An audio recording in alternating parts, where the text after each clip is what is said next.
Hi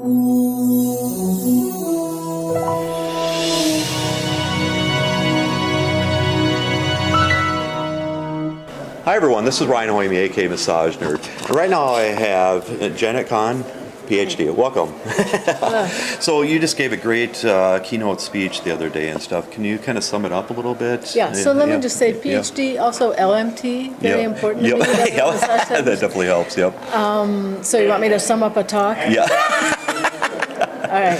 So what I spoke about actually was a number of things, but particularly to explain to educators what's in the Affordable Care Act that reflects the values of therapeutic massage and other complementary and alternative medicine professions, and what is in the Affordable Care Act that might be opening some doors for us, with a real reminder that you have to walk through the door, even if it's kind of open for you. It's so and true. as a profession, I think we've been slow to become active in the policy realm. That's been to our detriment. I think we're getting organized now to do that. The key professional associations, other organizations are taking that onto their plate. So I feel somewhat hopeful about that.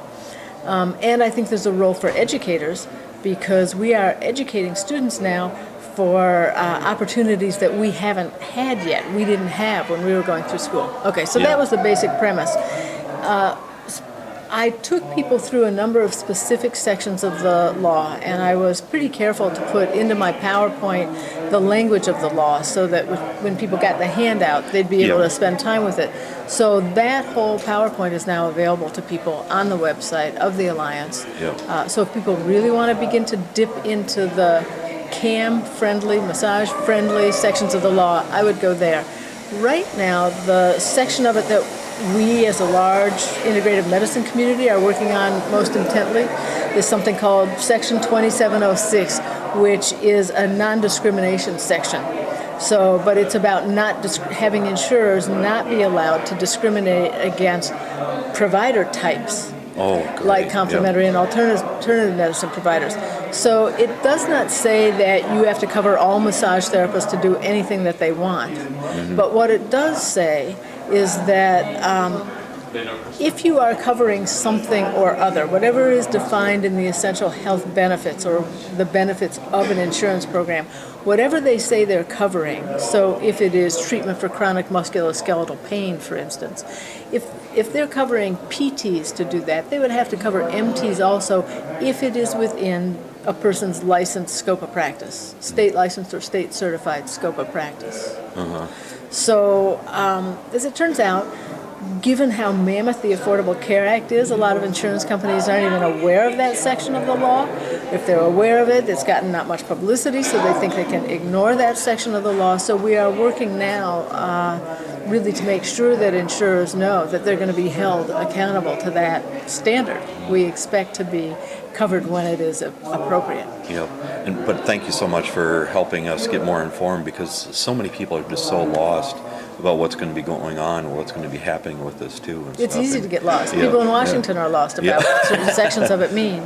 And that particular section was and may still be quite controversial. I mean, when we were trying to get it into the law, the AMA was working very hard to not have it become part of the law. We prevailed as a community. It is law now, but we may still have to protect it. Definitely. So that may be part of our job. And how can people get a hold of you for more information then? I don't really want to be the go-to person for 5,000 people contacting me directly. So we did just form a committee here within the Alliance.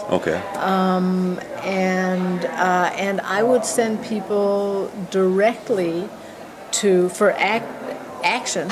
I would send them directly to an organization called the Integrated Healthcare Policy Consortium.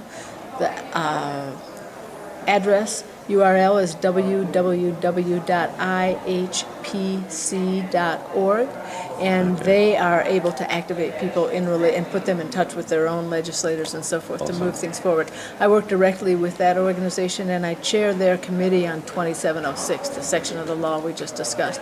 So, in effect, I think it's more going to be smoother for people to go to IHPC than to me, but I will be behind the activities on 2706. Okay, perfect. Well, thank you very much. Appreciate Thanks it. so much for taking care of that. Thank you. Thanks. Well,